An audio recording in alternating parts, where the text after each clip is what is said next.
먼저 과학고의 인재상과 자기성찰, 두 번째 자기소개서 쓰기의 이론과 실제, 세 번째 기타 일정에 대해서 말씀드리겠습니다. 들어가기 전에 여러분들에게 꼭 해주고 싶은 말이 있습니다. 도전은 두려우면서도 설레이는 일입니다. 준비하는 과정이 곧 성장입니다. 과학고를 쓸까 말까 무척 고민하는 친구들도 있었습니다.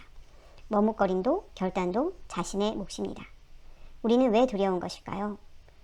그것은 결과가 좋지 않을까봐 두려운 것일 수도 있고, 과정에서 자기가 잘 해내지 못할까봐 두려운 것도 있을 것입니다.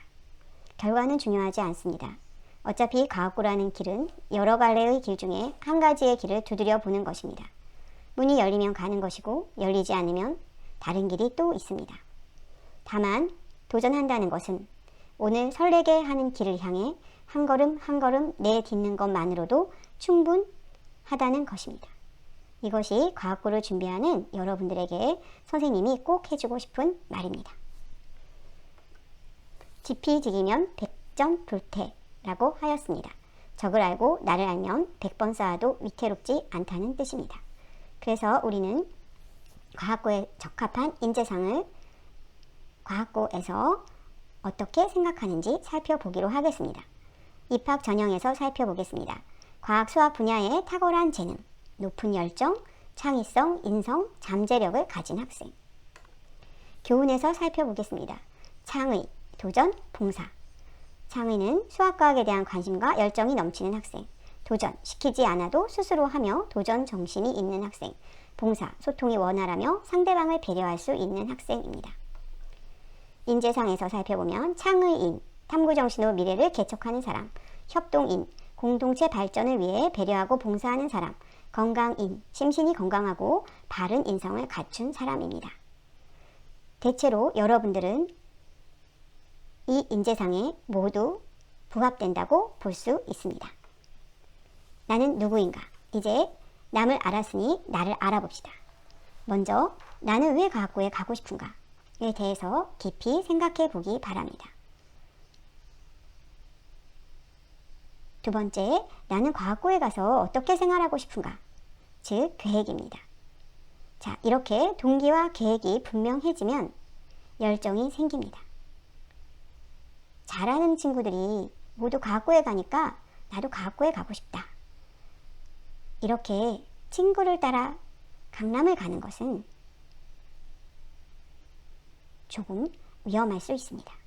왜냐하면 과학고는 여러분들이 과학고 설명회에서 이미 들었겠지만 교육 과정 중에 수학과 과학에 할애하는 시간이 매우 많습니다. 수학과 과학을 좋아하고 또 재능이 좀 있어야 합니다.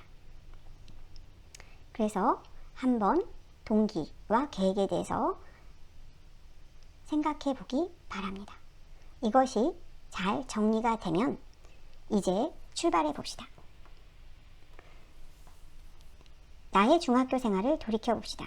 나는 주로 어떤 활동을 하였는가 한번 생각해 봅시다. 나의 강점을 한번 생각해 봅시다. 지금 여기 있는 단어들은 앞에서 진상과학고의 인재상에 나와 있는 문구들입니다. 한번 동그라미를 쳐봅시다. 그러면 그것이 자신이 자기소개서를 쓰는 큰 컨셉이 될 수 있습니다. 나는 어떤 점이 과학고의 인재상에 적합할까? 자신의 강점 중에 과학고의 인재상에 적합한 것을 찾아봅시다. 자기소개서 문항은 이미 여러분들이 다 알고 있을 것입니다. 그리고 이미 초안을 작성한 친구들이 있기 때문에 한 번씩 읽어보고 넘어가겠습니다. 1단계 사례 나열하기입니다. 내가 중학교 생활에서 한 활동 사례를 나열해 봅시다. 생활기록부를 참고해도 좋고 이렇게 항목별로 써서 정리해 보는 것도 좋습니다. 학습활동 중에는 수학과학 활동 중 칭찬을 받았던 일, 관심 있었던 주제, 혼자서 더 찾아본 내용. 동아리 활동은 자기설계 연구, 수학과학 활동, 배려, 봉사, 협력, 타인 존중, 관계 지향성. 내가 과학과 수학 관련 동아리를 안 했더라도 동아리 활동을 통해서 봉사, 협력, 타인종 중 관계 제한성을 찾아내는 것은 아주 중요합니다. 독서 활동, 자기 주도적 학습과 관련된 독서는 없었나? 특히 의미 있는 독서에 대해서 목록을 만들어 봅시다. 이때 생활기록부에 기재되어 있는 독서 내용을 정리해보면 더욱 좋습니다.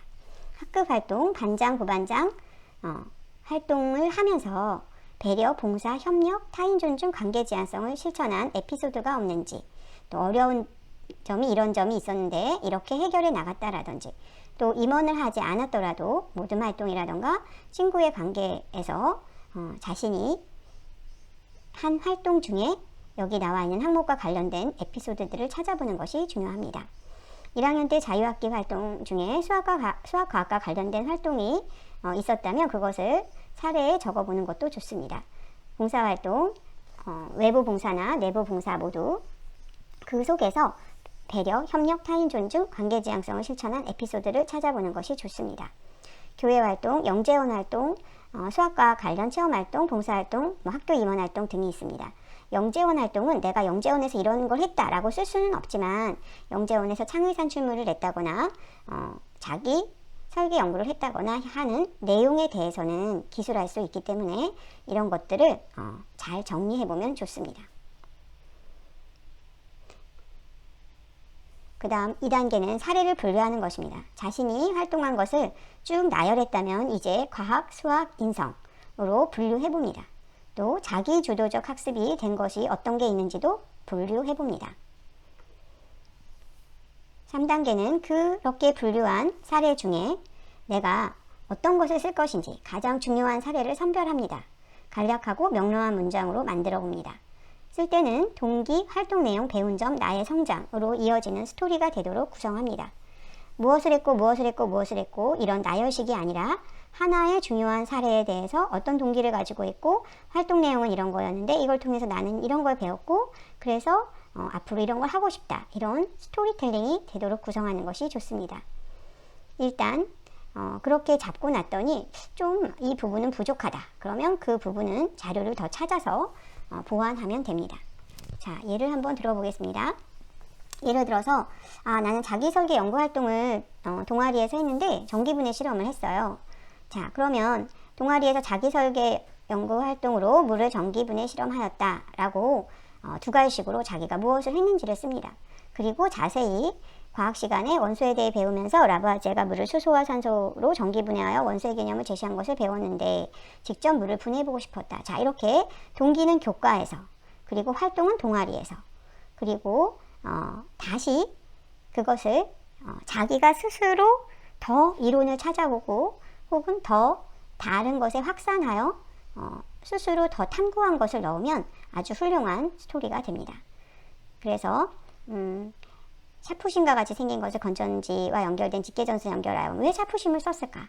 자, 수소기체를 확인하여 성냥불을 떴더니 펑 하고 소리가 났다. 이때 친구들이 환호하는 것을 보면서 뿌듯했다라던가 어떤 감성적인 체험을 넣어주는 것도 괜찮습니다. 그리고 또 그 시연하고 발표하는 과정, 그리고 또 친구들이 체험할 때 자기에게 와서 물어봐서 가르쳐 줄 때 이런 것들이 자기를 어떻게 성장시켰는지, 그리고 다른 활동을 확장시키는데 어떤 도움을 줬는지, 이런 식으로 하나의 스토리로 만드는 것이 좋습니다. 그리고 그때는 미처 이론적으로 자세히 연구하지 않았지만 내가 지금 쓰다 보니 조금 이런 부분이 부족하다. 그러면 전기분해나 원소나 수소와 산소에 대해서 이론을 찾아서 개념과 원리를 더 보완해도 좋습니다. 자, 네 번째 단계는 항목별로 초안을 쓰는 것입니다. 첫째, 가장 자신 있는 소재를 찾아야 됩니다. 왜냐하면 여러분들 출석 면담도 하기 때문에 자기가 좀 있어 보이려고 어려운 주제를 찾으면 출석 면담에서 제대로 대답하지 못하면 자기소개서 전체를 의심받을 수 있습니다. 그래서 생활 속에서 혹은 자신이 학교 수업 속에서 정말로 했던 것, 궁금한 것, 이렇게 또 흥미로운 것, 자신 있게 설명할 수 있는 것, 이런 것을 찾는 것이 좋습니다. 처음부터 잘 쓰는 사람은 없습니다. 50번 정도는 고쳐야지, 이런 마음으로 편하게 쭉쭉 써봅니다. 완성된 것이 있어야 수정할 수 있습니다. 문장 하나를 완성하기 위해서 고치고 다시 지우고 이러면 완성할 수가 없습니다. 일단 완성하라. 이것이 초안쓰기입니다.